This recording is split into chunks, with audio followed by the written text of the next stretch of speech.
guys, I'm Linda. I'm Vicki. And we are partners in crime, but we're also thinking of changing our name to True Crime Tavern. And I know some of our viewers have seen the sign in back of us. So we're really thinking about maybe changing the name. Vicki thought that might be a good idea. So let us know what you think. Yeah, I kind of thought it was a good idea because when, Keith and Margie aren't with us tonight. No. But when we're all here together, we're just having conversations like you would do at a tavern. Yeah. And I kind of like it because we get a little bit off topic and we digress and we talk about other things. And I just think it made more sense than sounding like, because we're not reporters. Yes. Yeah. So, let us know what you think. Yeah, so for now, we're partners in crime, but we're in the True Crime Tavern. So, like Vicki said, let us know what you think.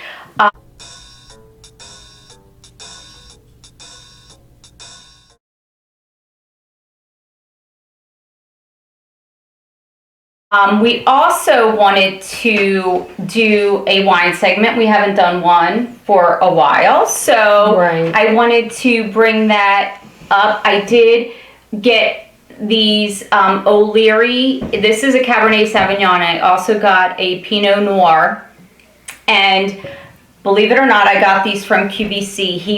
He's Kevin O'Leary from Shark Tank, and he was selling this on QVC, and I thought, you know what? This is a great price for some nice wine, so I'm going to try them out. We tried the Pinot Noir when we were over Vicki's house, and wonderful. Yeah, really good. Really good. So we opened the Cabernet Sauvignon, and we're going to try it, and we'll let you know what we think.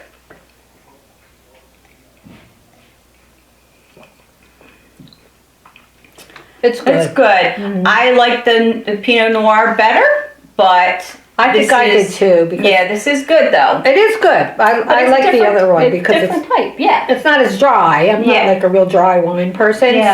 So, but Kevin, you did good. I like it, and so we like that. Kevin. Yep. And then I also wanted to remind everyone about my husband's book, In the Wrong Hands by Porter Iidam. It is actually being sold on Amazon, so please check it out and let us know what you think. If you pick up a copy, you have his picture on the back. Porter. Yep. So this has been about a year that it's been on Amazon. So like I said, let us know what you think if you do pick up a copy. It's a really good book. Mm-hmm. So, all right. So we got some big news today. So exciting. Can't contain. Vicki has been waiting for this. I can't contain myself. We do want to first say today would have been JJ's 9th birthday. Yeah. Today's May 25th. So, it's just so sad that this poor little boy is no longer with us. Right, and so happy birthday in heaven, JJ. Definitely, and you've changed a lot of people on this earth. So, right. But big things are happening as far as the death of him, his sister, Tylee, and actually Chad's wife, Tammy. So what happened today, Vicki? Well, the formal indictment came down from the grand jury, and they are being indicted for murder charges, both Lori and Chad, murder charges and conspiracy to commit murder. And again, that's for all three, for Tylee, for JJ, and for Tammy Daybell. I don't know if Lori is going to be for Tammy, though. Is it just Chad, or is it Lori, too? I'll have to read. We'll double check that. Clear that. I thought it was for Lori, but I could be wrong. Yeah. And there's different information. This just happened. So I saw it right before 6 p.m. Eastern time. And it could be that there are other charges that they didn't quite put out there yet. But, we'll let you know for sure if it is. Right. And what I'm reading here, it says, on Tuesday, which is today, prosecutors announced Chad and Lori Daybell were indicted for first-degree murder for the deaths of Tammy Daybell, Tylee Ryan, and Joshua JJ Vallow, as well as other charges, including conspiracy, theft and insurance fraud. Yeah. So there's another one on top of it. Right. And, you know, the indictments came down after the grand jury convened in Fremont County. And I found out a little bit more about a grand jury. I wasn't totally clear on their role and what they did. So just to simplify and understand what it actually is it could be anywhere from 16 to over 20 people who are picked for a grand jury. It is called by the prosecutor for the grand jury to evaluate the evidence. That's all they do. They're not saying that they're guilty. They're not saying that, you know, for sure that they've done anything until they have this evaluation of the evidence.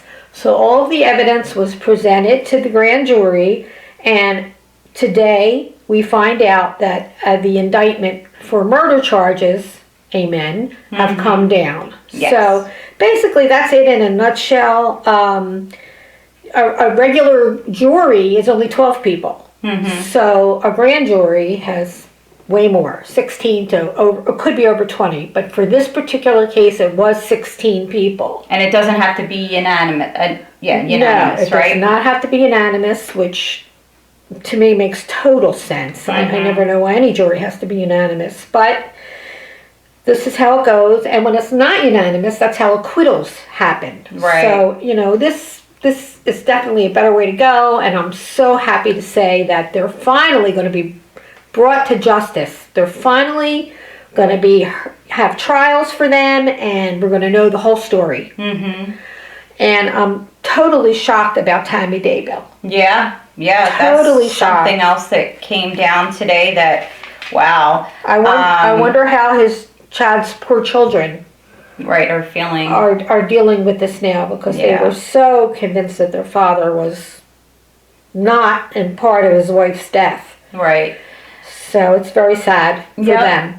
And the Fremont County prosecutor, Lindsay Blake, said in a statement that local, state, and federal law enforcement professionals and local and state prosecutors have worked tirelessly for nearly a year and a half to gather the facts and evidence necessary to bring forward charges on behalf of Tylee, JJ, and Tammy. The grand jury determined there was probable cause to believe that the Daybells willfully and knowingly conspired to commit several crimes that led to the death of 3 innocent people. Their attorneys at this point have not immediately returned a request for comment, so they haven't said anything. No, but I believe tomorrow Chad is going to be present at a hearing. Okay. And I think they said 1 o'clock Eastern time, but you know, we'll look out for that. I guess that's where they're formally going to give him his charges. I don't know what else they would be doing. And you would think, why just Chad? Why won't they do the same for Lori? Yeah, I don't know. There has been speculation that she's having a very hard time in jail, and maybe if she isn't all there, maybe that's why, because they can't do this when she isn't in her right mind. And I don't know exactly what would be going on with her, but if she's been dealing with issues, maybe depression issues or something like that, they might not be able to do this like they would to Chad right away. And there was an Idaho judge, and I think this happened last week, he deemed that Lori Vallow was indigent. So that means that she doesn't have the money to pay lawyers' fees, although Mark Means will still continue to be her lawyer. How that's going to happen, we really don't know. I know that Mark Means just tried to serve a subpoena on Melanie Gibb at a hotel in Rexburg. I don't know what she's doing there, but she's at a hotel in Rexburg. She wouldn't accept the subpoena, and they just left it at the hotel. Okay. I don't know how that works with a subpoena, whether you have to formally take possession of it, or they can just drop it off. I really don't know. Yeah, I don't know that either. But it's a very lengthy subpoena. It's requesting tons of documentation from Lori. Now, this is by Mark Means. Not from Lori, from Melanie Gibb. Mm-hmm. About Lori, so that's it's fine. about Lori and Chad. Yeah. And I don't know how he thinks they can pull this together by June 1st, but I imagine she has an attorney working with her. Mm-hmm. She'd be foolish not to. Right. And I'm going to pull up what I can find that he requested. And give me a minute. I can just edit it out, so you're good. In the meantime, while we're doing this, let me just request that if you haven't yet subscribed, please do subscribe. It helps us. It helps us to get the information out to you. And we would also like it if you could give us a thumbs up and hit the little bell you'll be notified then whenever we upload new content. Yes. So it's important to do so. And please leave comments. We love to read your comments. And again, we have the most wonderful, the best, the greatest viewers. Yes, we do. So we really appreciate all of you a lot. Right. More than you know. And Mark Means, of course, who was Lori's attorney, subpoenaed Melanie Gibb, and he wants a list of items spanning several pages in the subpoena. They served the subpoena at a Rexburg hotel on Wednesday, but she refused it. Mm-hmm. She left the document, the person who served it, left the document at the hotel. The subpoena is 7 pages, and I'm going to read this so I get all of the information in it that he wants. That means basically request any form of communication Gibb had with more than 45 people since January 1st, 2019. That's just one thing. Those people include Lori and her husband, Chad Daybell, along with friends, acquaintances, police, prosecutors, and any and all journalists Gibb has had contact with including Idaho News reporter Nate Eidam. And, Nate was supposedly subpoenaed as well. He was, yeah. But I believe he's subpoenaed for the case to be moved out of Fremont County. Okay, that's what the subpoena was for? Yeah, it's not for him to have anything to do with the murder charges, the indictment of the murder charges. Right. He also, Melanie, also wants Gibb to hand over all of her phone records, text messages, phone calls, and identify all telephone numbers used personally, professionally, temporarily on burner phones. All this by June 1st. Mm-hmm. He wants all of her travel records from January 1st between Utah, Arizona, Idaho, Hawaii, and other locations. January 1st of 2018. Mm-hmm. Yeah. He wants her social media names, passwords for Facebook, Yahoo, Twitter, and Instagram accounts, along with login information from the website Another Voice of Warning. Can you give all that?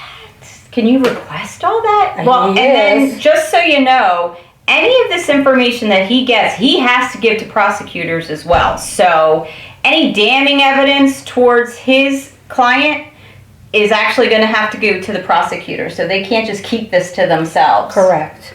Yeah. Now, if you remember, Another Voice of Warning, or AVOW, was a forum that was commonly used by Chad Daybell, who was also facing criminal charges.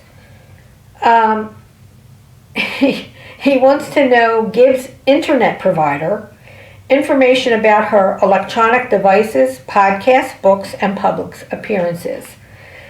Any copy of police records, including regarding charges, convictions, plea agreements, and immunity agreements regarding her involvement in the case. Mm-hmm.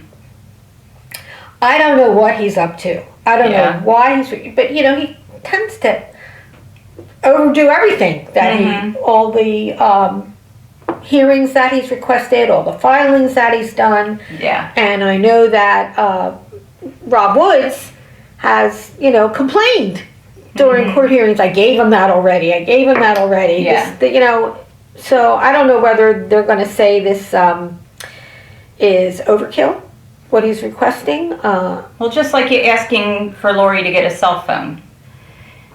Yeah. That is something that no other inmate would ever be able to get. So he just throws it at the wall and sees what sticks, I guess. So a scheduling conference for this has been announced, set for June 9th in Fremont County. Okay. So we'll see what comes of that information and why he wants it.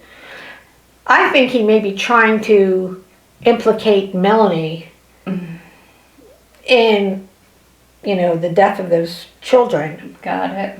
But we'll find out. Yeah, I mean, he can't really be the one that presses charges anyway. It's the prosecutor. No, but he can also put doubt in people's reasonable minds. doubt. Okay. Yeah, so if he's loaded with this information and brings it to a jury, so it's crazy stuff going on today. Crazy, so I couldn't be happier that this grand jury did its job, evaluated the evidence, and said, just like all of us have been saying.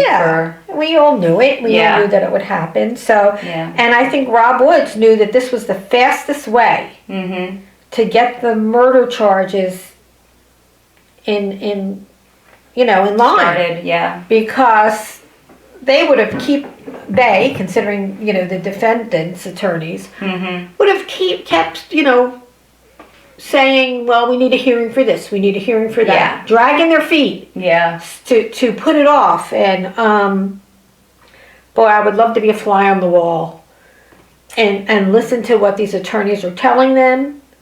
I still think that there'll be some kind of plea agreement for Chad.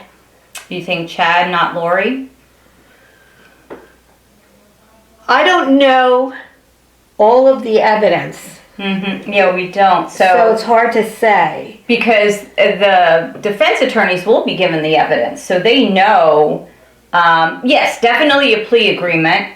It would be the prosecutor if they would even, they'd have to talk to the families, make sure they're okay, they're on board with this kind of thing. Exactly. But it's, And can you imagine Lori's mother and sister? Because they came out publicly when this first occurred, when Lori was first arrested, saying that no way could Lori do anything like this, that she was such a wonderful mother. And she may have been at one time, she just went off the deep end. And I can't imagine what they're thinking now. Although I think her sister, is it Summer? Summer, yes. Had an inkling, because Rob Woods, when he interviewed her, at one point had said probably that was going to happen. Yeah, and these charges do in Idaho warrant the death penalty as well. These could be, the prosecutor asked for it, they can be death penalty cases. So it's another thing to think about. Well, a lot of people are not for the death penalty. In this case, I am for it. And I hope that, and a lot of people are saying, somebody just said to me, in fact, Linda's mother just said to me, no, they should rot in prison. They should stay in prison and suffer in prison. Right. That killing them is an easy way out. Too good, yeah. So we shall see what happens. They have to be found guilty. Again, they are innocent until proven guilty by law. Right.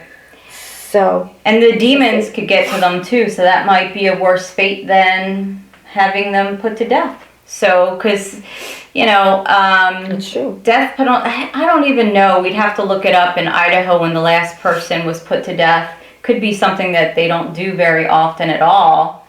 I know there are some states that do it more frequently than other states, so it's so we don't know how many people are on death row that have been there for maybe a lifetime. The legalities between the states are so different. Like I was just reading, we did a segment on Kyron Horman little boy who disappeared, I guess it was 11, 12 years ago.